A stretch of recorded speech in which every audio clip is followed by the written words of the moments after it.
Halo teman-teman, selamat datang kembali di Belajar Pajak Gratis. Belajar pajak online secara gratis dan benar. Hari ini kita melanjutkan topik RUU Omnibus Law dividen luar negeri. Kemarin kita sudah belajar tentang dividen yang diterima di dalam negeri. Sekarang kita belajar tentang dividen dari luar negeri. Eksekutif summary untuk dividen kemarin dan dividen hari ini adalah: yang pertama, rezim pengenaan pajak atas dividen telah berakhir sesuai dengan syarat yang berlaku di dalam RUU Omnibus Law atau RUU Cipta Kerja. Yang kedua, dengan adanya RUU ini diharapkan tidak ada lagi perdebatan yang panjang terkait piutang kepada pemegang saham versus dividen di ruang kantor pajak hingga ruang pengadilan pajak. Seperti kita ketahui, banyak sekali perdebatan apakah itu dividen, apakah itu piutang kepada pemegang saham. Yang ketiga, dividen yang diterima menciptakan investasi baru yang bermuara terciptanya lapangan kerja yang baru sekaligus mengurangi jumlah pengangguran di Indonesia. Disinilah cerdasnya pemerintah untuk menciptakan lapangan kerja yang baru dengan merubah peraturan tentang pengenaan pajak atas dividen. Yang keempat, dengan peraturan ini diharapkan arus uang masuk dari luar negeri semakin kencang yang serta-merta menciptakan investasi baru di Indonesia. Pengenaan pajak terhadap dividen membuat arus uang dari luar negeri terhambat, namun dengan adanya RUU ini arus uang akan kencang datang masuk ke Indonesia dan tercipta investasi-investasi yang baru.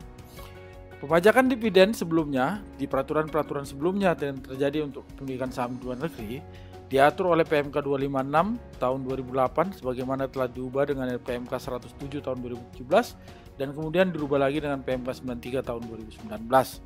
BPDN yang memiliki penyertaan modal langsung paling rendah 50% dari jumlah saham di store pada badan usaha luar negeri dan bursa atau secara bersama-sama dengan BPDN lainnya yang memiliki penyertaan modal langsung paling rendah 50% jumlah saham di store pada badan usaha luar negeri non bursa wajib melaporkan DIM dividen dalam SPD tahunan wajib pajak dalam negeri tersebut sekalipun perusahaan di luar negeri tersebut tidak membagi dividen, namun DIM dividen tetap menjadi penghasilan bagi wajib pajak di dalam negeri. Selanjutnya, teman-teman, melalui dasar hukum tersebut juga disampaikan bahwa dasar pengenaan DIM dividen adalah laba setelah pajak badan usaha luar negeri. DIM dividen adalah persentase saham wajib pajak dalam negeri dalam perusahaan luar negeri kali laba setelah pajak. Saat pengakuan dividen menjadi penghasilan adalah pada akhir bulan keempat setelah berakhirnya batas waktu kewajiban penyampaian laporan pajak BULN untuk tahun yang bersangkutan. Kami telah membahasnya di video sebelumnya. Semoga teman-teman dapat membuka video sebelumnya dan melihat bahasan tentang dividen atas kepemilikan saham di luar negeri tersebut. Nah, sekarang apa yang diatur atau bagaimana RUU Cipta Kerja atau Omnibus Law mengatur dividen dari luar negeri? Ini yang sangat menarik. Kita akan membahasnya hari ini, bagaimana RUU Cipta Kerja atau Omnibus Law mengatur dividen dari luar negeri tersebut. Di dalam pasal 4 ayat 3 huruf F, angka 1 adalah dividen yang diterima dari dalam negeri. 4 ayat 3 huruf F, nomor 2 sampai nomor 6 adalah mengatur dividen yang berasal dari luar negeri. Di nomor 2 dinyatakan bahwa dividen yang berasal dari luar negeri yang diterima orang pribadi atau badan tidak terutang pajak penghasilan sepanjang diinvestasikan atau digunakan untuk mendukung kebutuhan bisnis di NKRI dengan syarat yang pertama adalah dividen dan penghasilan setelah pajak yang diinvestasikan tersebut paling sedikit sebesar 30% dari laba setelah pajak, atau dividen yang berasal dari badan usaha di luar negeri yang sahamnya tidak diperdagangkan di bursa efek diinvestasikan di Indonesia sebelum Dirjen Pajak mengeluarkan surat ketetapan pajak atas dividen tersebut sebagai penerapan pasal 18 ayat 2 Undang-Undang Pajak Penghasilan. Sebagai contoh untuk memperjelas, kami akan memberikan contoh terkait pasal 4 ayat 3 huruf F angka nomor 2 ini. Mipaju PT Ltd terdaftar di Singapura. PT Mipaju WPDN yang memiliki saham 80% di Mipaju PT Ltd. Laporan keuangan Mipaju PT Ltd tanggal 31 Desember 2020 menghasilkan laba setelah pajak 1 juta US dollar. Semua laba setelah pajak itu dibagikan menjadi dividen kepada pemegang saham. PT Mipaju mendapatkan dividen sebesar 800.000 dari Singapura.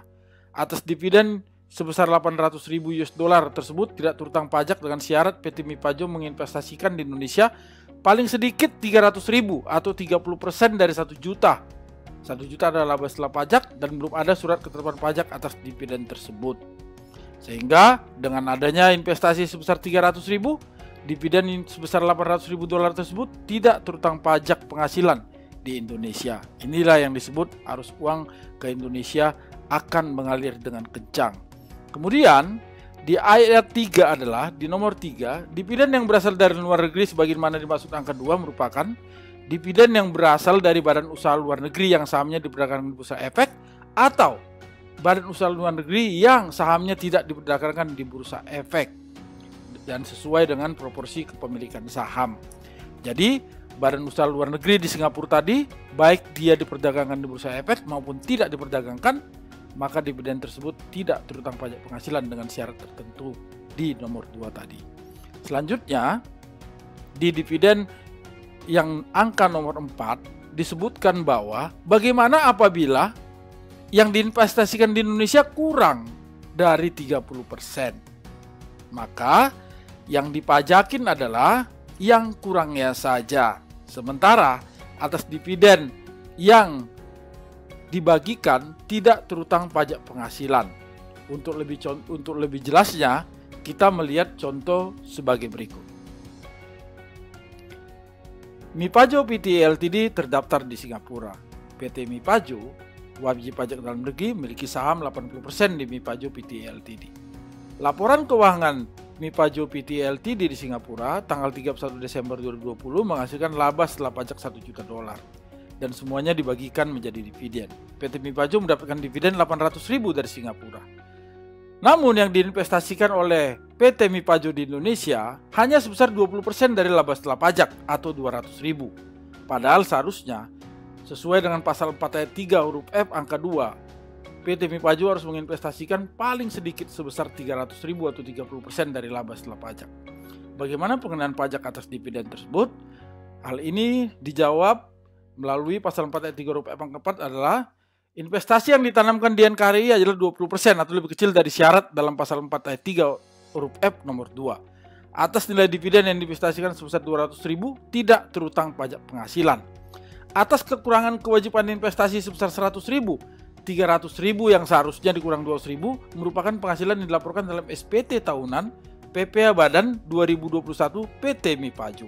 Atas selisih dividen yang diterima sebesar 800.000 dikurangi nilai dividen yang diinvestasikan sebesar 200.000 dan dividen yang tidak diinvestasikan sebesar 100.000 atau sebesar 500.000 yang diterima oleh PT Mipajo tidak terutang pajak penghasilan.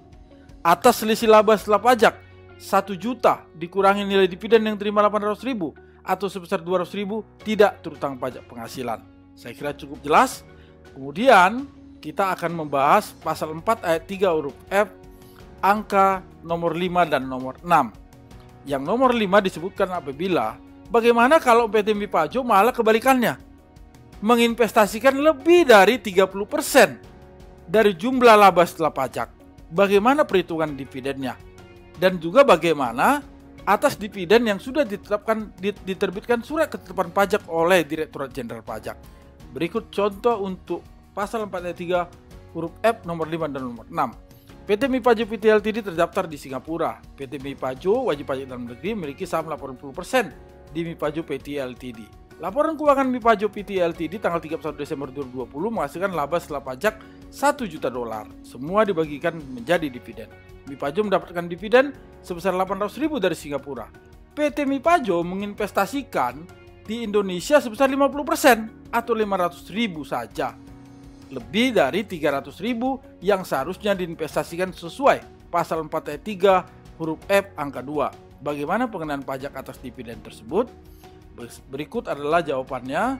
Investasi yang ditanamkan di NKRI 50% atau lebih besar dari syarat dalam pasal 4 ayat 3 huruf F nomor 2. Atas nilai dividen yang diinvestasikan sebesar 500.000 tidak terutang pajak penghasilan. Atas selisih dividen yang diterima sebesar 300.000 atau 800.000 dikurang 500.000 tidak terutang pajak penghasilan. Atas selisih laba setelah pajak 1 juta dikurangi nilai dividen yang diterima 800.000 juga tidak terutang pajak penghasilan sebesar 200.000. Demikian teman-teman, semua pengenaan pajak atas dividen telah kami jelaskan dengan baik yang dari dalam negeri. Kemarin kami sudah ada videonya, dan sekarang dari luar negeri. Semoga semua ini jelas. Bye-bye pengenaan pajak atas dividen. Semoga ini menciptakan investasi yang sangat besar untuk Indonesia. Terima kasih untuk pemerintah yang sangat cerdas. Terima kasih untuk RUU ini. Semoga Undang-Undang Omnibus Law atau Undang-Undang Cipta Kerja tidak berbeda dengan RUU ini. Kalau berubah, nanti akan berubah video ini. Terima kasih teman-teman. Pajak membangun bangsa. Bayarlah pajak dengan benar demi Indonesia maju dan sejahtera. Jangan menghindari pajak. Terima kasih.